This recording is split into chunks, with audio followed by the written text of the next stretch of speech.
Сегодня мы будем говорить о ярком, интересном, контрастном и уникальном направлении пэтчворк – лоскутном стиле интерьера. Данная техника постепенно получила звание стиля. Дизайнеры объясняют это тем, что данный вид искусства может быть применен абсолютно к любому предмету интерьера. Это могут быть и небольшие элементы декора помещения и оформления, например, одной стены.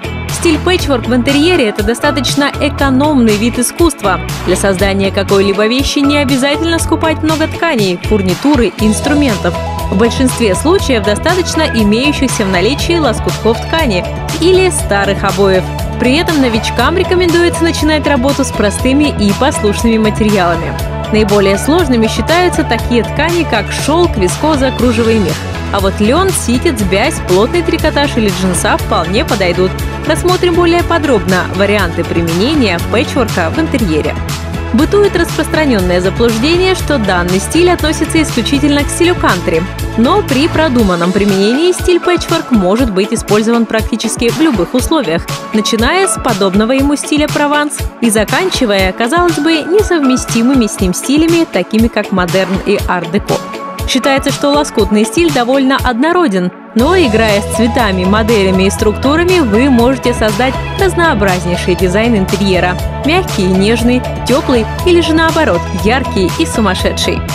Стиль пэтчворк обычно ассоциируется исключительно с лоскутными стегаными одеялами и ковриками. На самом деле данное направление может быть применено практически во всех элементах интерьера, например, к подушкам, разрисованным стенам, к обоям и обивке. Самое популярное место для лоскутных стен – ванная. Здесь с помощью плитки вы можете выполнить самые причудливые ваши идеи.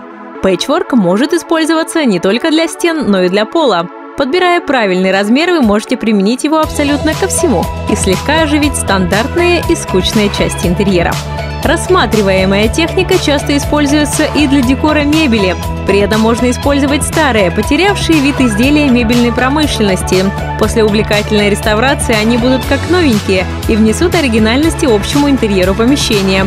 Пэтчворк позволяет оформить не только мягкую мебель, обшитую тканью, но и корпусную. Делается это быстро и просто. Для работы потребуется эскиз и самоклеющаяся пленка разных цветов. Как вы видите, пэтчворк дает вам неограниченный полет фантазии. Главное, не бояться применять эти идеи в обстановке собственного дома.